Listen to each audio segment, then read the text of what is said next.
Hi friends, ಈಗ log start ಮಾಡ್ತಾಯಿದ್ದೀನಿ. ಬೆಳಗ್ಗೆಯಿಂದ ಕ್ಲೀನ್ ಮಾಡೋಣ ಅಂತ ಹೇಳ್ಬಿಟ್ಟು ಮನೆಯೆಲ್ಲ ಒಂದು ಸ್ವಲ್ಪ ಕ್ಲೀನ್ ಮಾಡ್ಕೊಂಬಿಡೋಣ. ನಾಡ್ದು ವೈಕುಂಠ ಏಕಾದಶಿ ಅಲ್ವಾ, ಹಾಗಾಗಿ ಸ್ವಲ್ಪ ಎಲ್ಲ ಕ್ಲೀನ್ ಮಾಡ್ಕೊಂಬಿಡೋಣ ಮನೆಯೆಲ್ಲ ಅಂತೇಳ್ಬಿಟ್ಟು ಹಬ್ಬದಲ್ಲಿ ಕ್ಲೀನ್ ಮಾಡಿದ್ದು. ಮನೆ ಕ್ಲೀನ್ ಮಾಡೋಕ್ಕೆ ಆಗಿರಲಿಲ್ಲ, ಆಮೇಲೆ ಹುಷಾರಿಲ್ಲ ಅದು ಇದು ಅಂತೇಳ್ಬಿಟ್ಟು ಸ್ವಲ್ಪ ರೆಸ್ಟಲ್ಲೇ ಇದ್ದಂಗೆ ಆಗಿತ್ತು. ಸ್ವಲ್ಪ ಕ್ಲೀನ್ ಮಾಡಿರಲಿಲ್ಲ. ಎಲ್ಲ ಧೂಳೆಲ್ಲ ಗುಡಿಸಿ ಎಲ್ಲ ಕ್ಲೀನ್ ಮಾಡಿ ಎಲ್ಲ ಆಗಿದೆ. ಕಸ ಎಲ್ಲ ಗುಡಿಸ್ಬೇಕು. ಮೌನ ಈಗ ಮೇಲ್ಗಡೆ ಕಸ ಗುಡ್ಸೋಕ್ಕೆ ಹೋದ್ಲು. ಎಲ್ಲ ಧೂಳೆಲ್ಲ ಗುಡಿಸಿ ಅಡುಗೆ ಮನೆ ಎಲ್ಲ ಕ್ಲೀನ್ ಮಾಡಿ ಎಲ್ಲ ಆಯಿತು. ಸ್ವಲ್ಪ ಬಟ್ಟೆ ಇದೆ, ಹಾಗೆ ಸೊಪ್ಪಿದೆ, ಸೊಪ್ಪಿಲ್ಲಿ ಬಿಡಿಸಿಟ್ಟಿದ್ದೀನಿ. ಸೊಪ್ಪು ಕೂಡ ತೊಳೆದಿಡಬೇಕು ಸಂಜೆ ಸಾರು ಮಾಡೋದಕ್ಕೆ. ವೀಡಿಯೋ ಮಾಡೋಣ ಅಂತೇಳಿ ಮಾಡಿದ್ರೆ ಈಗ ಯಾವುದೋ 4-5 ತಿಂಗಳು ಕೆಳಗಡೆ ಇದ್ದಿದ್ದು ಯಾವುದೋ ಒಂದು ವೀಡಿಯೋದು ಕಾಪಿರೈಟ್ ಕ್ಲೈಮ್ ಆಗಿತ್ತು. ಅದು ಮ್ಯೂಸಿಕ್ಕು ಆ್ಯಡ್ ಮಾಡಿಬಿಟ್ಟಿದ್ದೀವಿ. ಆ ಮ್ಯೂಸಿಕ್ ಹೋಗೋದು ಅಪ್ಲೋಡ್ ಮಾಡಿದಷ್ಟು ಈಸಿಯಾಗಿ ಅದನ್ನು ತೆಗಿಯೋಕ್ಕಾಗೋದಿಲ್ಲ. ಅದೇ ಇಷ್ಟು ಹೊತ್ತವರೆಗೂ ಆಯಿತು. ಮಧ್ಯಾಹ್ನ ಎಷ್ಟು 1-1:30 ನೋಡಿದ್ದದು ಕಾಪಿರೈಟ್ ಕ್ಲೈಮ್ ಆಗಿದೆ ಅಂತ ಮೆಸೇಜ್ ಬಂದಿತ್ತು. ಸರಿ ಅಂತ ಅದನ್ನು ತೆಗಿಯೋಕ್ಕಾಗ 4:30ವರೆಗೂ ಅದೇ ಆಗೋಯಿತು. ಯಾವುದೇ ರೀತಿ ವೀಡಿಯೋ ಮಾಡೋಕ್ಕಾಗಲಿಲ್ಲ, ಏನೂ ಇಲ್ಲ. ಎಲ್ಲ ಕೆಲಸ ಆಗ್ತಾ ಬಂತು. ಇಲ್ಲೊಂದು ಸ್ವಲ್ಪ ಅಡುಗೆ ಮನೆ ಎಲ್ಲ ಕ್ಲೀನ್ ಮಾಡಿಕೊಂಡು ಇಲ್ಲೆಲ್ಲ ಕ್ಲೀನ್ ಮಾಡಿ ನಿಂದೋಳೆಲ್ಲ ಗುಡಿಸಿ ಅಡುಗೆ ಮನೆಯೆಲ್ಲ ಫುಲ್ಲೆಲ್ಲ ಕ್ಲೀನ್ ಮಾಡಿ ಟೈಲ್ಸು ಇದು ಎಲ್ಲದು ನೀಟಾಗಿ ಒರೆಸಿ ಎಲ್ಲ ಕ್ಲೀನ್ ಮಾಡಿದ್ದೀನಿ. ಪಾತ್ರೆಗಳೆಲ್ಲ ತೊಳೆದು ಎಲ್ಲ ಕ್ಲೀನಾಗಿ ಸಿಂಕು ಎಲ್ಲದೂ ತೊಳೆದು ಕ್ಲೀನ್ ಮಾಡಿದ್ದೀನಿ. ನೀರೆಲ್ಲ ತುಂಬಿ ಟೈಲ್ಸ್ ಎಲ್ಲ ತೊಳೆದು ಇಲ್ಲಿ ಕೂಡ ತುಂಬ ತರಕಾರಿ ಇಡೋ ಜಗದ್ರ ಮೆಣಸಿನ್ಕಾಯಿ ಅದು ಇದು ಅಂತ ಹೇಳ್ಬಿಟ್ಟು ಎಲ್ಲ ಇದಾಗಿತ್ತು. ಇಲ್ಲೆಲ್ಲ ಗುಡಿಸಿ ಎಲ್ಲ ಕ್ಲೀನ್ ಮಾಡಿ ಇಲ್ಲಿ ಫ್ಯಾಕ್ಟ್ರಿ ಯೂನಿಟ್ಟು ಇದ್ರೊಳಗಡೆ ಎಲ್ಲ ಕ್ಲೀನ್ ಮಾಡಿದ್ದೀನಿ. ಹಾಗೆ ಇಲ್ಲಿ ಕಸ ಎಲ್ಲ ಗುಡಿಸಿ ಎಲ್ಲ ಇದು ಮಾಡಿದ್ದೀನಿ. ಎಲ್ಲ ಕ್ಲೀನ್ ಆಗ್ತಾಯಿದೆ. ಅಲ್ಲೆಲ್ಲ ಧೂಳು ಗುಡಿಸಿದ್ದೀನಿ. ಈಗ ಅಲ್ಲೆಲ್ಲ ಕ್ಲೀನ್ ಮಾಡಬೇಕು. ಸ್ವಲ್ಪ ಎಲ್ಲ ಬೆಡ್ ಸ್ಪ್ರೆಡ್ಡು ಇದು ಎಲ್ಲ ತೆಗೆದು ಬೇರೆ ಬೆಡ್ ಸ್ಪ್ರೆಡ್ ಎಲ್ಲ ಹಾಕಬೇಕು, ಕ್ಲೀನ್ ಮಾಡಬೇಕು. ಒಂದು ಸ್ವಲ್ಪ ಬಟ್ಟೆಗಳಿದೆ, ತೊಳೆದಿಟ್ಬಿಡೋಣ. ಸ್ವಲ್ಪ ನೀರು ಸೋರ್ತಿರುತ್ತೆ, ಅట్లాಗಿ ತೊಳೆದಿಟ್ಟು ಸ್ವಲ್ಪ ಬಟ್ಟೆಗಳು ನೆನೆಸಿಟ್ಟಿದ್ದೀನಿ. ಬಟ್ಟೆಗಳು ತೊಳಿಬೇಕು. ಈಗ ಸೊಪ್ಪೆಲ್ಲ ತೊಳ್ಕೊಂಡ್ಬಿಡ್ತೀನಿ. ಏನು ಮಾಡ್ತಿದ್ದೀರಮ್ಮ? ತಿಂಡಿ ಮಾಡೋಣ ಅಂತ ಅನ್ನ ಕಟ್ತಾ ಇದ್ದೀನಿ. ಏನು ತಿಂಡಿ? ತರಕಾರಿ ಎಲ್ಲ ಐತೆ, ನೋಡೋದು ಏನು ಮಾಡೋದು ಅಂತ ನೋಡ್ತಾ ಇದ್ದೀನಿ. ಏನೋ ಒಂದು ಮಾಡೋದು ಅಂತ ಅಂದ್ಕೊಂಡಿದ್ದೀನಿ. ಅನ್ನ ಕಟ್ತಾ ಇದ್ದೀನಿ, ತಿಂಡಿ ಮಾಡಬೇಕು. ಏನು ಮಾಡಬೇಕಂತ ಗೊತ್ತಿಲ್ಲ, ಆದರೂ ಅನ್ನಕ್ಕಿಡೋದು. ನೋಡ್ಬೇಕು, ಇನ್ನೂ ಏನೋ ಐಡಿಯಾ ಇಲ್ಲ. ಅನ್ನ ಕೆಡ್ತಾ ಇದ್ದೀನಿ. ನೋಡಿ ಫ್ರೆಂಡ್ಸ್, ಐಡಿಯಾ ಇಲ್ದಂಗೆ ಅನ್ನಕ್ಕಿಡೋದಂತೆ. ಅನ್ನಕ್ಕಿಟ್ಟು ಆಮೇಲೆ ಏನು ಮಾಡೋದಂತ ಯೋಚಿಸೋದು. ಆಮೇಲೆ ಏನು ಮಾಡೋದಂತ ಯೋಚನೆ ಮಾಡ್ತೀನಿ. ಮುಗಿತಾ ನಿಂದು ಓದ್ಕೊಂಡೆ, ನನಗೆ ಮೊಬೈಲೇ ಸಿಗ್ತಿಲ್ವಲ್ಲ. ನೆನ್ನೆ ಒಂದು ಸ್ವಲ್ಪ ವೀಡಿಯೋ ಮಾಡಿರೋದಷ್ಟೇ. ಇನ್ನು 4 ಕ್ವಶನ್ ಆನ್ಸರ್ ಆಯ್ತು, ಬರ್ತೀನಿ. ಸರಿ, ಪಲಾವ್ ಮಾಡಬೇಡಲ ಅಂತ ಯೋಚನೆ ಮಾಡಿದೆ. ಪಲಾವ್ ಅಂದರೆ ವಾರಕ್ಕೊಂದ್ಸರಿ ಪಲಾವ್ ಆಗ್ತಾನೇ ಇರುತ್ತೆ ಅಂತ ಬೇಜಾರು ಮಾಡ್ಕೊತಿರ್ತಾರೆ ಇತ್ತೀಚೆಗೆ ಮಕ್ಕಳು. ಅದಕ್ಕೆ ರೈಸಿಗೆ ಇಟ್ಕೊಂಡೆ. ಚಿತ್ರಾನ್ನ ಮಾಡಲಾ ಅಥವಾ ಟೊಮೊಟೊ ರೈಸ್ ಮಾಡಲಾ, ಏನು ಮಾಡಲಿ ಅಂತೇಳಿ ಫಸ್ಟು ರೈಸಿಗೆ ಇಟ್ಕೊಂಡ್ಬಿಟ್ಟೆ. ಆಮೇಲೆ ನೋಡೋಣ ಅಂತ ಹೇಳ್ಬಿಟ್ಟು ಆಮೇಲೆ ತರಕಾರಿ ಎಲ್ಲ ಇತ್ತು. ಒಂದೇ ಒಂದು ಕಟ್ಟು ಪಾಲಕ್ಕು, ಹಾಗೆ ಒಂದು ಕಟ್ಟು ಮೆಂತ್ಯ ಸೊಪ್ಪಿತ್ತು. ನೋಡೋಣ ಸ್ವಲ್ಪ ಡಿಫ್ರೆಂಟಾಗಿ ಏನಾದ್ರು ಟ್ರೈ ಮಾಡೋಣ ಅಂತೇಳ್ಬಿಟ್ಟು ಮಾಡ್ತಾಯಿದ್ದೀನಿ. ಇವೆರಡು ಸೊಪ್ಪನ್ನು ಬಳಸ್ಕೊಂಡು ಸ್ವಲ್ಪ ಬೇರೆ ಥರ ತಿಂಡಿ ಏನಾದರೂ ಮಾಡೋಣ ಅಂತೇಳ್ಬಿಟ್ಟು ಮಾಡ್ತಾಯಿದ್ದೀನಿ. ಫಸ್ಟಿಂದ ನಾನು ವೀಡಿಯೋ ಮಾಡೋಕ್ಕಾಗಲಿಲ್ಲ, ಯಾಕಂದರೆ ಮಾನ್ಯ ಮೊಬೈಲ್ ತೊಗೊಂಡೋಗಿದ್ರಿಂದ ಅವಳು ಸ್ವಲ್ಪ ಸ್ಪೀಚ್ ಎಲ್ಲ ಇತ್ತು, ಕಲಿಬೇಕು ಅಂತೇಳಿ ಹೇಳ್ತಾಯಿದ್ಲು. ಅದಕ್ಕೆ ಮೊಬೈಲ್ ಅವಳ ಇದ್ದಿದ್ದರಿಂದ ನನಗೆ ಫುಲ್ ವೀಡಿಯೋ ಶೇರ್ ಮಾಡೋಕ್ಕಾಗಿಲ್ಲ. ತರಕಾರಿ ಇಲ್ಲಿ ಆಲೂಗೆಡ್ಡೆ, ಬೀನ್ಸು, ಹಾಗೆ ಕ್ಯಾರೆಟು, ಹಸಿ ಬಟಾಣಿ ಇದಿಷ್ಟು ಸೇರಿಸ್ಕೊಂಡಿದ್ದೀನಿ. ಒಗ್ಗರಣೆಗೆ ಈರುಳ್ಳಿ ಹಾಗೆ ಮೆಂತ್ಯ ಸೊಪ್ಪು ಒಟ್ಟಿಗೆ ಹಾಕ್ಕೊಂಡು ಒಗ್ಗರಣೆ ಮಾಡ್ಕೊಂಡಿದ್ದೀನಿ. ಜೀರಿಗೆ, ಸೋಂಪು ಇದನ್ನೆಲ್ಲ ಹಾಕ್ಕೊಂಡಿದ್ದೀನಿ. ಚಕ್ಕೆ ಲವಂಗ ಇದನ್ನೆಲ್ಲ ಏನೂ ಸೇರಿಸ್ಕೊಂಡಿಲ್ಲ. ಫ್ರೈ ಮಾಡಿಕೊಂಡು ಅದೊಂದು ಸ್ವಲ್ಪ ಫ್ರೈ ಆದಮೇಲೆ ಅದಕ್ಕೆ ಶುಂಠಿ, ಬೆಳ್ಳುಳ್ಳಿ, ಹಾಗೆ ಅದ್ರ ಜೊತೆ ಖಾರಕ್ಕೆ ಎಷ್ಟು ಬೇಕಷ್ಟು ಹಸಿಮೆಣಸಿನ್ಕಾಯಿನ ಹಾಗೆ ದಪ್ಪವಾಗಿ ರುಬ್ಕೊಂಡು ಆ ಪೇಸ್ಟನ್ನು ಸೇರಿಸ್ಕೊಂಡಿದ್ದೀನಿ. ಅದನ್ನು ಹಸಿ ಸ್ಮೆಲ್ಲೆಲ್ಲ ಹೋಗೋವರೆಗೂ ಚೆನ್ನಾಗಿ ಫ್ರೈ ಮಾಡ್ಕೊಂಡಿದ್ದೀನಿ. ಈಗ ತರಕಾರಿ ಒಂದು 3/4 ಭಾಗದಷ್ಟು ಎಲ್ಲ ಬೆಂದಿದೆ ಅನ್ಬೇಕಾದ್ರೆ ಈಗ ಇದಕ್ಕೆ 1 ಕಟ್ಟಷ್ಟು ಪಾಲಕ್ ಸೊಪ್ಪು, ಒಂದು ಅರ್ಧ ಕಟ್ಟಷ್ಟು ಕೊತ್ತಂಬರಿ ಸೊಪ್ಪು ಎರಡನ್ನೂ ಸೇರಿಸ್ಕೊಂಡು ಫುಲ್ಲು ಫೈನ್ ಪೇಸ್ಟ್ ಮಾಡ್ಕೊಂಡಿದ್ದೀನಿ. ನೀರೇನು ಸೇರಿಸಿಲ್ಲ, ಹಾಗೆ ಪೇಸ್ಟ್ ಮಾಡಿಕೊಂಡು ಅದನ್ನು ಸೇರಿಸ್ಕೊಂಡು ಚೆನ್ನಾಗಿ ಫ್ರೈ ಮಾಡ್ಕೊತಾ ಇದ್ದೀನಿ. ತರಕಾರಿ ಜೊತೆನೇ ಸೇರಿಸ್ಕೊಂಡು ಇದು ಸ್ವಲ್ಪ ಫ್ರೈ ಆಗ್ತಿದ್ದಾಗೆ ಈಗ ಮಿಕ್ಸಿ ಜಾರ್ಗೆ ಸ್ವಲ್ಪ ನೀರು ಸೇರಿಸ್ಕೊಂಡು ಮಿಕ್ಸಿ ಜಾರೆಲ್ಲ ವಾಶ್ ಮಾಡಿಕೊಂಡು ಆ ನೀರನ್ನು ಕೂಡ ಸೇರಿಸ್ಕೊಂಡಿದ್ದೀನಿ. ಉಪ್ಪೆಲ್ಲ ನಾನು ಆಲ್ರೆಡಿ ಆಗಲೇ ಹಾಕ್ಕೊಂಡಿದ್ದೀನಿ. ತರಕಾರಿ ಹಾಕ್ಬಿಟ್ಟು ಸ್ವಲ್ಪ ಫ್ರೈ ಮಾಡ್ತಿದ್ದಾಗೆ ರುಚಿಗೆ ಎಷ್ಟು ಬೇಕಷ್ಟು ಉಪ್ಪನ್ನು ಸೇರಿಸ್ಕೊಂಡಿದ್ದೀನಿ. ಈಗ ಹಾಕ್ಕೊಂಡಿರೋ ನೀರನ್ನೆಲ್ಲ ಮಿಕ್ಸ್ ಮಾಡಿಕೊಂಡು ಆ ನೀರು ಪೂರ್ತಿ ಡ್ರೈ ಆಗಿಬಿಟ್ಟು ಚೆನ್ನಾಗಿ ಎಣ್ಣೆ ಬಿಟ್ಟು ಬರಬೇಕು. ಆವಾಗ ಗೊಜ್ಜು ಕರೆಕ್ಟಾಗಿ ರೆಡಿ ಆಗುತ್ತೆ ಅಂತ ಒಂದು ಮೀಡಿಯಮ್ ಫ್ಲೇಮ್ ಮಾಡಿಬಿಟ್ಟು ಮುಚ್ಚಿಟ್ಟಿದ್ದೀನಿ. ಅದು ನಿಧಾನವಾಗಿ ತರಕಾರಿ ಎಲ್ಲ ಬೇಯ್ತಾ ಇರಲಿ. ಈ ಕಡೆ ಇನ್ನೊಂದು ಪ್ಯಾನ್ ಇಟ್ಕೊಂಡು ಸ್ವಲ್ಪ ಎಣ್ಣೆ ಹಾಕ್ಕೊಂಡು ಒಂದು 6ರಿಂದ 7 ಮೊಟ್ಟೆ ಹಾಕ್ಕೊಂಡಿದ್ದೀನಿ. ನಾಟಿ ಕೋಳಿ ಮೊಟ್ಟೆ ತೊಗೊಂಡಿದ್ನಲ್ವ, ಆ ಮೊಟ್ಟೆನ ಸೇರಿಸ್ಕೊಂಡಿದ್ದೀನಿ. ಎಲ್ಲ ರುಚಿಗೆ ಎಷ್ಟು ಬೇಕಷ್ಟು ಉಪ್ಪು ಸೇರಿಸ್ಕೊತಾ ಇದ್ದೀನಿ. ಹಾಗೆ ಇದಕ್ಕೆ ಮಟನ್ ಸಾಂಬಾರು ಪುಡಿನ ಸೇರಿಸ್ಕೊತಾ ಇದ್ದೀನಿ. ಮಟನ್ ಸಾಂಬಾರು ಪುಡಿ ಇಲ್ಲ ಅಂತ ಹೇಳಿದ್ರೆ ನೀವು ಅಚ್ಕಾರದ ಪುಡಿ, ಧನಿಯಾ ಪುಡಿ ಹಾಕ್ಕೊಳ್ಬೋದು. ಧನಿಯಾ ಪುಡಿನೂ ಇಲ್ಲ ಅಂದರೆ ಬರೀ ಅಚ್ಕಾರದ ಪುಡಿ ಹಾಕ್ಕೊಂಡು ಕೂಡ ಮಾಡ್ಕೊಬೋದು. ಹಾಗೆ ಸ್ವಲ್ಪ ಅರಿಶಿನ ಪುಡಿ ಸೇರಿಸ್ಕೊಂಡು ಚೆನ್ನಾಗಿ ಇದನ್ನೆಲ್ಲ ಎಗ್ ಬುರ್ಜಿ ಮಾಡ್ತೀವಲ್ವ ಆ ರೀತಿ ಫ್ರೈ ಮಾಡ್ಕೊಂಬಿಡೋಣ.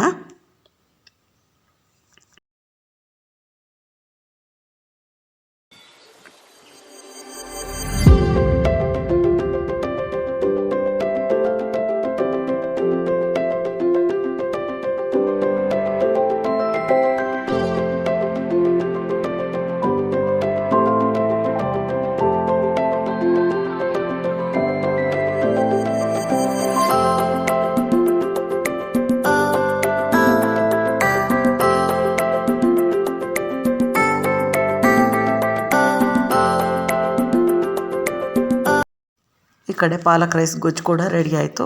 ಪಕ್ಕ ಸ್ಟವಲ್ಲಿ ಎಗ್ ಬುರ್ಜಿ ಕೂಡ ರೆಡಿಯಾಗಿದೆ. ಈಗ ಇದ್ರ ಜೊತೆ ಪಾಲಕ್ ರೈಸ್ ಗೊಜ್ಜನ್ನು ಸ್ವಲ್ಪ ಆ್ಯಡ್ ಮಾಡ್ಕೊಬಿಡ್ತೀನಿ. ತುಂಬಾ ಚೆನ್ನಾಗಿರುತ್ತೆ. ಒಂದು ರೀತಿ ತಿಂಡಿ ಮಾಡೋಣ ಅಂತ ಹೋದೆ, ಆಮೇಲೆ 2 ರೀತಿ ತಿಂಡಿ ಆದಾಗಾಯಿತು. ಮಕ್ಕಳಿಗೆ ಇಷ್ಟ ಆಗುತ್ತೆ, ಇದು ಮನೇಲಿ ತಿನ್ನೋಕ್ಕಾಗತ್ತೆ, ಬಾಕ್ಸಿಗೆ ಪಾಲಕ್ ರೈಸ್ ತೊಗೊಂಡೋಗಕ್ಕೆ ಸರಿ ಆಗುತ್ತೆ ಅಂತ ಹೇಳ್ಬಿಟ್ಟು ಈ ರೀತಿಯಾಗಿ ಮಾಡಿದೆ. ಈಗ ಗೊಜ್ಜೆಲ್ಲ ಸೇರಿಸ್ಕೊಂಡು ಚೆನ್ನಾಗಿ ಇನ್ನೊಂದು ಸರಿ ಎಲ್ಲ ಮಿಕ್ಸ್ ಮಾಡ್ಕೊಂಬಿಡೋಣ ಅದ್ರ ಜೊತೆ. ಈಗ ಇದಕ್ಕೆ ಅನ್ನ ಸೇರಿಸ್ಕೊಳ್ಳೋಣ. ಅನ್ನ ಆದಷ್ಟು ಉದುರುದ್ರಾಗಿದ್ದರೆ ಇದಕ್ಕೆ ತುಂಬಾ ಚೆನ್ನಾಗಾಗತ್ತೆ. ಒಂಥರ ಫ್ರೈಡ್ ರೈಸ್ ರೀತಿಯೇ ಆಯಿತು ಅಂತ ಹೇಳ್ಬೋದು. ಬೆಳಗ್ಗೆನೇ ಫ್ರೈಡ್ ರೈಸಿಗಿಂತನೂ ತುಂಬಾ ಟೇಸ್ಟಿಯಾಗಿ ಸಖತ್ತಾಗಿತ್ತು. ಪಾಲಕ್ ಸೊಪ್ಪು, ಕೊತ್ತಂಬರಿ ಸೊಪ್ಪು ಇದೆಲ್ಲ ಪೇಸ್ಟ್ ಮಾಡಿ ಹಾಕಿರೋದ್ರಿಂದ, ಶುಂಠಿ ಬೆಳ್ಳುಳ್ಳಿ ಪೇಸ್ಟು ಇದೆಲ್ಲ ಹಾಕ್ಕೊಂಡು ಮಾಡಿರೋದ್ರಿಂದ ತುಂಬಾ ಟೇಸ್ಟಿಯಾಗಿ ಚೆನ್ನಾಗಾಗಿತ್ತು. ಮಕ್ಕಳಿಗಂತೂ ತುಂಬಾ ಇಷ್ಟ ಆಯಿತು ಅಂತ ಹೇಳ್ಬೋದು. ನೋಡ್ತಾ ಇದ್ದೀರಲ್ವ ಎಷ್ಟು ಚೆನ್ನಾಗಿ ಕಾಣಿಸ್ತಿದೆ ಅಂತೇಳ್ಬಿಟ್ಟು. ಕಲರ್ ಕೂಡ ತುಂಬಾ ಸಖತ್ತಾಗಿ ಬಂದಿತ್ತು. ಟೇಸ್ಟ್ ಅಂತೂ ಅದ್ಭುತವಾಗಿತ್ತು ಅಂತಲೇ ಹೇಳ್ಬೋದು. ಅಷ್ಟು ಚೆನ್ನಾಗಾಗಿತ್ತು. ಚೆನ್ನಾಗಿ ಒಂದು ಲೋ ಫ್ಲೇಮಲ್ಲೇ ಇಟ್ಕೊಂಡು ಚೆನ್ನಾಗೆಲ್ಲ ಮಿಕ್ಸ್ ಮಾಡ್ಕೊತಿದ್ದೀನಿ. ಎಲ್ಲ ಮಿಕ್ಸ್ ಆದಮೇಲೆ ಒಂದು 5 ನಿಮಿಷಗಳ ಕಾಲ ಪ್ಲೇಟ್ ಮುಚ್ಚಿಬಿಟ್ಟು ಫುಲ್ಲು ಲೋ ಫ್ಲೇಮ್ ಮಾಡಿಬಿಟ್ಟು ಸ್ಟವನ್ನು ಬಿಟ್ಬಿಟ್ರೆ ಸೂಪರಾಗಿರೋ ಎಗ್ ಪಾಲಕ್ ರೈಸ್ ರೆಡಿ ಆಗುತ್ತೆ. ತುಂಬಾ ಚೆನ್ನಾಗಿರುತ್ತೆ. ಒಂದು ಸರಿ ಟ್ರೈ ಮಾಡಿ. ಮಾಡ್ಕೊಳ್ಳೋದು ಕೂಡ ತುಂಬಾ ಈಸಿ. ಈಗ ಇದು ರೆಡಿ ಆಯಿತು. ಈಗ ಪಾಲಕ್ ರೈಸ್ ಮಾಡ್ಕೊಂಬಿಡೋಣ. ರೈಸು ಇದು ಮನೆಯವ್ರಿಗೆ ಆಫೀಸಿಗೆ ತಗೊಂಡು ಹೋಗೋಕ್ಕೆ, ಬಾಕ್ಸಿಗೆ, ಹಾಗೆ ಮಾರ್ನಿಂಗ್ ಸ್ಕೂಲಿಗೆ ತೊಗೊಂಡೋಗೋದಕ್ಕೆ, ಅದಕ್ಕೆ ಅದನ್ನೊಂದು ಸ್ವಲ್ಪ ಇದನ್ನೊಂದು ಸ್ವಲ್ಪ ಮಾಡ್ಕೊಂಡಿದ್ದೀನಿ.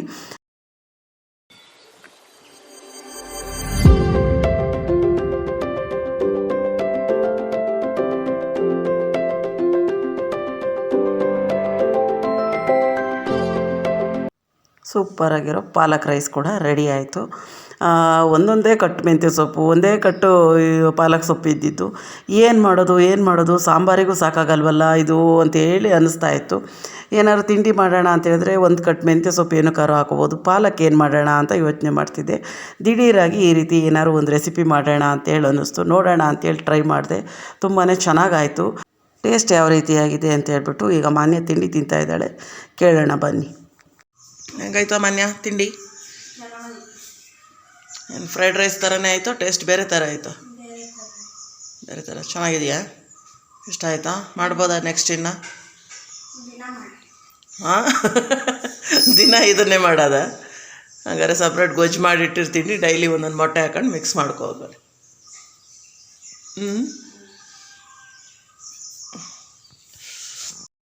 ಮಕ್ಕಳಿಗಿಬ್ಬರಿಗೂ ತಿಂಡಿ ತುಂಬಾ ಇಷ್ಟ ಆಯಿತು.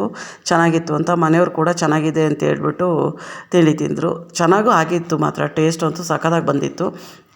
ನೆನ್ನೆ ತೊಳೆದಿಟ್ಟಿರೋ ಅಂಥ ಸೊಪ್ಪು ಹಾಗೇ ಇದೆ. ಈಗ ಅಡುಗೆ ಮನೆಯೆಲ್ಲ ಒಂದು ಸರಿ ಕ್ಲೀನ್ ಮಾಡ್ಕೊಂಬಿಡ್ತೀನಿ. ಪಾತ್ರೆ ಎಲ್ಲ ತೊಳೆದು, ಈಗ ತಿಂಡಿ ಆಯ್ತಲ್ವ, ಒಂದು ಸರಿ ಪಾತ್ರೆ ಎಲ್ಲ ತೊಳೆದು ಅಡುಗೆ ಮನೆ ಕ್ಲೀನ್ ಮಾಡಿಕೊಂಡ್ರೆ ಮಧ್ಯಾಹ್ನಕ್ಕೆ ಅಡುಗೆ ಮಾಡೋದಕ್ಕೆ ಸರಿ ಆಗುತ್ತೆ. ಹಾಗಾಗಿ ಸುಮಾರು ಪಾತ್ರೆ ಇದೆ, ಇಷ್ಟು ಪಾತ್ರೆ ಇದೆ. ಪಾತ್ರೆ ಎಲ್ಲ ತೊಳ್ಕೊಬೇಕು. ಕಸ ಎಲ್ಲ ಗುಡಿಸಿ ಎಲ್ಲ ಕ್ಲೀನಾಗಿದೆ. ಹಾಗೆ ಬೆಡ್ ಸ್ಪ್ರೆಡ್ ಎಲ್ಲ ತೆಗ್ದಿಟ್ಕೊಂಡಿದ್ದೀನಿ. ಎಲ್ಲ ನೆನೆಸಿಡಬೇಕು ಬೆಡ್ ಸ್ಪ್ರೆಡ್ ಎಲ್ಲ. ಮೌನ ನಾನು ನೆಲ ಒರೆಸ್ಕೊಂಬರ್ತೀನಿ ಅಂತೇಳಿ ಹೇಳಿದ್ದಾಳೆ. ಹಾಗಾಗಿ ಕಸ ಎಲ್ಲ ಗುಡಿಸಿ ಎಲ್ಲ ಕ್ಲೀನ್ ಮಾಡಿದೆ. ಅವಳು ನೆಲ ಒರೆಸ್ಕೊಂಡು ಬರೋಷ್ಟೊತ್ತಲ್ಲಿ ನಾನು ಬೆಡ್ ಸ್ಪ್ರೆಡ್ ಎಲ್ಲ ನೆನೆಸಿ ಅಡುಗೆ ಮನೆಯೆಲ್ಲ ಒಂದು ಸ್ವಲ್ಪ ಕ್ಲೀನ್ ಮಾಡಿಕೊಂಡು ಈಗ ಅಡುಗೆ ಮಾಡೋಣ ಅಂತ ಬಂದೆ. ತೊಗರಿಕಾಳು ಹಾಗೆ ಅವರೆಕಾಳು ಎರಡೂ ಸ್ವಲ್ಪ ಇದ್ದಿದ್ದರಿಂದ ಅದನ್ನು ಒಂದು 2 ವಿಸಲ್ ಹೊಡೆಸ್ಕೊಂಡು ಬೇಯಿಸ್ಕೊಂಡು ಇಟ್ಕೊಂಡಿದ್ದೀನಿ. ಇದಕ್ಕೆ ಹೀರೆಕಾಯಿ ಹಾಗೆ ಸೊಪ್ಪು 2 ಹಾಕ್ಬಿಟ್ಟು ಉಪ್ಸಾರು ಮಾಡೋಣ ಅಂತ ಹೇಳ್ಬಿಟ್ಟು ಹಿಂದಿನ ದಿನ ಅಂದ್ಕೊಂಡು ಸೊಪ್ಪನ್ನೆಲ್ಲ ತೊಳೆದಿಟ್ಟೆ.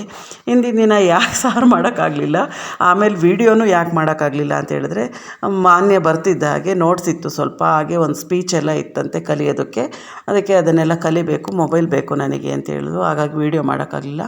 ಆಮೇಲೆ ರಂಗೇನಹಳ್ಳಿಗೆ ಹೋಗಬೇಕಿತ್ತು, ಒಂದು ಸ್ವಲ್ಪ ಕೆಲಸ ಇತ್ತು. ಹಾಗಾಗಿ ರಂಗೇನಹಳ್ಳಿಗೆ ಹೋಗ್ಬಿಟ್ಟು ಬರೋ ಅಷ್ಟೊತ್ತಿಗೆ ಈಗ ಒಂದು 2 ವಾರದಿಂದ ನಮ್ಮ ಮನೇಲಿ ನಾನ್ ವೆಜ್ ಏನೂ ಮಾಡೇ ಇಲ್ಲ ಭಾನುವಾರ. ಹಾಗಾಗಿ ಮಕ್ಕಳಿಗೆ ಏನಾದ್ರು ಬಿರಿಯಾನಿ ಏನಾದ್ರು ತೊಗೊಂಡೋಗೋಣ ಅಂತ ಹೇಳಿದ್ರು ಅವ್ರ ಪಪ್ಪ. ಸರಿ ಅಂತ ಹೇಳ್ಬಿಟ್ಟು ಬಿರಿಯಾನಿ ತೊಗೊಂಡು, ಹಾಗೆ ಲಾಲಿಪಾಪ್ ಅಂದರೆ ಸ್ವಲ್ಪ ಇಷ್ಟ ಆಗುತ್ತೆ ಇಬ್ಬರಿಗೂ ಅಂತ ಹೇಳ್ಬಿಟ್ಟು ಲಾಲಿಪಾಪು ಪರೋಟ ಎಲ್ಲ ತೊಗೊಂಬಂದಿದ್ವು. ಮನೆಯವರೆಲ್ಲ ಫಂಕ್ಷನ್ನಿಗೆ ಹೋಗಿದ್ದರಿಂದ ಅವರು ಊಟ ಬೇಡ ನನಗೆ ಅಂತೇಳಿ ಹೇಳಿದ್ರು. ನಾನು ಮಕ್ಕಳು 3 ಜನ ಆಗಿದ್ದರಿಂದ ರಾತ್ರಿ ಅದನ್ನೇ ತಿಂದ್ಕೊಂಡ್ವಿ. ಹಾಗಾಗಿ ಮತ್ತೆ ಯಾವುದೇ ರೀತಿ ವೀಡಿಯೋ ಮಾಡೋಕ್ಕೂ ಹೋಗಲಿಲ್ಲ. ಮಾರ್ನಿಂಗ್ ಸ್ವಲ್ಪ ಬರೆಯೋದೆಲ್ಲ ಇತ್ತಲ್ವ, ಅವಳು ಬರ್ಕೋತಾ ಇದ್ಲು. ಈಗ ಅದೇ ಸೊಪ್ಪನ್ನು ಹಾಕ್ಬಿಟ್ಟು ಉಪ್ಸಾರು ಮಾಡೋಣ ಅಂತ ಹೇಳ್ಬಿಟ್ಟು ಮಾಡ್ತಾಯಿದ್ದೀನಿ. ಉಪ್ಸಾರು ಇತ್ತೀಚೆಗೆ ನಮ್ಮ ಮನೇಲಿ ಜಾಸ್ತಿ ಉಪ್ಸಾರು ಇದನ್ನೇ ಇಷ್ಟಪಡ್ತಾರೆ. ಅದು ಉಪ್ಪು ಹೆಸರು ಖಾರ ಇರುತ್ತಲ್ವ, ಉಪ್ಸಾರು ಒಂದು ಸ್ವಲ್ಪ ಚಳಿಗೋದಕ್ಕೂ ರುಚಿಯಾದಾಗತ್ತೆ ಅಂತ ಅದೇ ಜಾಸ್ತಿ ಇಷ್ಟಪಡ್ತಾರೆ. ಈಗ ಮಾಡಿಟ್ಬಿಟ್ರೆ ಸಾರು ಸಾಯಂಕಾಲಕ್ಕೂ ಇದೇ ಆಗುತ್ತೆ ಅಂತ ಹೇಳ್ಬಿಟ್ಟು ಮಾಡ್ತಾಯಿದ್ದೀನಿ. ಕಾಳೆಲ್ಲ ಬಸ್ಬಿಟ್ಟು ಇಟ್ಕೊಂಡಿದ್ದೀನಿ. ಸ್ವಲ್ಪ ಹುಣಸೆ ಹಣ್ಣು ನೆನೆಸಿಟ್ಕೊಂಡಿದ್ದೀನಿ. ಇಲ್ಲಿ ಉಪ್ಪು ಹೆಸರು ಖಾರಕ್ಕೆ ಎಲ್ಲ ರೆಡಿ ಮಾಡಿದ್ದೀನಿ. ಉಪ್ಪು ಹೆಸರು ಖಾರ ಹೇಗೆ ಮಾಡೋದು ಅಂತೇಳ್ಬಿಟ್ಟು ನಾನು ಆಲ್ರೆಡಿ ತೋರಿಸಿದ್ದೀನಿ. ಬೆಳ್ಳುಳ್ಳಿ, ಜೀರಿಗೆ, ಹಸಿಮೆಣಸಿನ್ಕಾಯಿ, ಬೇಯಿಸಿರುವಂಥ ಮೆಣಸಿನ್ಕಾಯಿ, ಸ್ವಲ್ಪ ಕಾಳು ಅದ್ರ ಜೊತೆ ಹಾಕ್ಕೊಂಡಿದ್ದೀನಿ. ಇನ್ನು ಕಾಳು ಮೆಣಸು, ಸ್ವಲ್ಪ ಉಪ್ಪು, ಕೊತ್ತಂಬರಿ ಸೊಪ್ಪು ಸೇರಿಸ್ಕೊಂಡು ಅದನ್ನು ಗ್ರೈಂಡ್ ಮಾಡಿಕೊಂಡ್ರೆ ಆಯಿತು. ಇಲ್ಲಿ ಮೆಣಸಿನ್ಕಾಯಿ ಮನೆಗೆಲ್ಲ ತಂದಿರ್ತಿದ್ರಲ್ವ, ಅದೇ ಮೆಣಸಿನ್ಕಾಯಿ ಎಲ್ಲ ಹಣ್ಣಾಗಿ ಹೋಗ್ಬಿಡ್ತಿತ್ತು. ಯಾವಾಗಲೂ ಬಿಸಾಕ್ಬಿಡ್ತಿದ್ದೆ ಮೆಣಸಿನ್ಕಾಯಿ. ಈ ಸರಿ ಸ್ವಲ್ಪ ಒಣಗಿಸಿಟ್ಟಿದ್ದೆ ಮೆಣಸಿನ್ಕಾಯಿ, ಅದೇ ಮೆಣಸಿನ್ಕಾಯಿನೇ ಹಾಕ್ಕೊಂಡಿದ್ದೀನಿ ಖಾರಕ್ಕೆ. ಹಸಿಮೆಣಸಿನ್ಕಾಯಿ ಹಾಕ್ಕೊಂಡಿಲ್ಲ. ಹಾಗೆ ಅನ್ನಕ್ಕೂ ಇಟ್ಕೊಂಡಿದ್ದೀನಿ. ಅನ್ನ ಕೂಡ ಆಗ್ತಾ ಬಂತು. ಅಡುಗೆ ಎಲ್ಲ ಮಾಡಿಟ್ಬಿಟ್ರೆ ಬೆಡ್ ಸ್ಪ್ರೆಡ್ ಎಲ್ಲ ನೆನೆಸಿಟ್ಟಿದ್ನಲ್ವ, ಅದೆಲ್ಲ ವಾಶ್ ಮಾಡಿಬಿಟ್ಟು ಆಮೇಲೆ ಊಟ ಮಾಡೋದಕ್ಕೆ ಸರಿಯಾಗತ್ತೆ ಅಂತ ಹೇಳ್ಬಿಟ್ಟು ಫಸ್ಟ್ ಅಡುಗೆ ಮಾಡಿಬಿಡೋಣ ಅಂತೇಳಿ ಮಾಡ್ತಾಯಿದ್ದೀನಿ.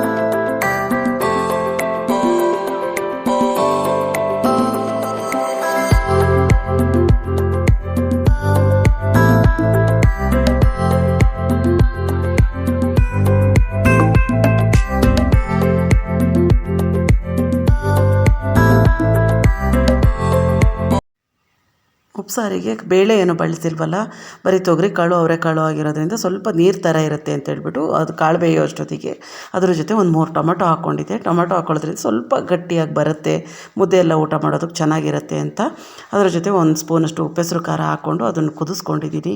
ಈಗ ಅನ್ನ ಕೂಡ ರೆಡಿ ಆಯಿತು. ಸ್ಟವ್ ಫ್ಲೇಮ್ ಆಫ್ ಮಾಡ್ಕೊಂಡ್ಬಿಡ್ತೀನಿ. ಹೆಮ್ಮಿ ಉಪ್ಪೆಸರು ಖಾರ ಕೂಡ ರೆಡಿಯಾಗಿದೆ. ಹಸಿಮೆಣಸಿನ್ಕಾಯಿ ಉಪ್ಪೆಸರು ಖಾರ ಇವತ್ತು. ಹಾಗೆ ಕಾಳು ಸೊಪ್ಪಿನ ಪಲ್ಯನೂ ರೆಡಿಯಾಗಿದೆ. ಉಪ್ಸಾರು ಅಂತ ಹೇಳಿದ್ರೆ ಅದ್ರ ಜೊತೆ ಮುದ್ದೆ ಇದ್ರೇ ಸೂಪರು. ಇವಾಗ ಮುದ್ದೆ ಮಾಡೋಕ್ಕೆ ಹೋಗಲಿಲ್ಲ. ನಾನು ಮೌನ ಇಬ್ಬರೇ ಆಗಿರೋದ್ರಿಂದ ಇಬ್ಬರಿಗೆ ಮತ್ತಿನ್ನೇನು ಮುದ್ದೆ ಮಾಡೋದು ಅಂತೇಳ್ಬಿಟ್ಟು ಬರೀ ರೈಸ್ ಮಾತ್ರ ಮಾಡಿಕೊಂಡೆ. ರಾತ್ರಿ ಊಟಕ್ಕೆ ಬೇಕಾದರೆ ಮುದ್ದೆ ಮಾಡಿಕೊಂಡ್ರೆ ಆಗುತ್ತೆ ಅಂತ ಹೇಳ್ಬಿಟ್ಟು ಈಗ ಬಟ್ಟೆ ಎಲ್ಲ ತೊಳೆದಾಕ್ಬಿಡೋಣ ಅಂತೇಳಿ ಬಂದೆ. ಬಟ್ಟೆ ತೊಳೆದಾಕ್ಬಿಟ್ಟು ಆಮೇಲೆ ಊಟ ಮಾಡ್ಕೊಳ್ಳೋಣ.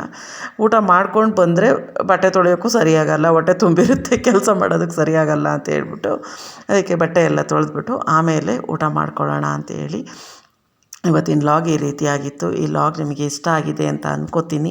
ಇಷ್ಟ ಆಗಿದ್ದರೆ ಒಂದು ಲೈಕ್ ಮಾಡಿ, ಹಾಗೆ ಚಾನಲನ್ನು ಸಬ್ಸ್ಕ್ರೈಬ್ ಮಾಡ್ಕೊಳ್ಳಿ. ನಿಮ್ಮ ಫ್ರೆಂಡ್ಸ್ ಆ್ಯಂಡ್ ಫ್ಯಾಮಿಲಿಗೂ ಶೇರ್ ಮಾಡಿ. ಇನ್ನೂ ಯಾರು ಸಬ್ಸ್ಕ್ರೈಬ್ ಮಾಡ್ದಲೇ ನೋಡ್ತಾ ಇದ್ದೀರಾ, ಪ್ಲೀಸ್ ಸಬ್ಸ್ಕ್ರೈಬ್ ಮಾಡ್ಕೊಂಡು ನೋಡಿ. ಹಾಗೆಯೇ ನಿಮ್ಮ ಅನಿಸಿಕೆ ಅಭಿಪ್ರಾಯಗಳನ್ನು ಕಮೆಂಟ್ ಮೂಲಕ ತಿಳಿಸಿ. Thank you.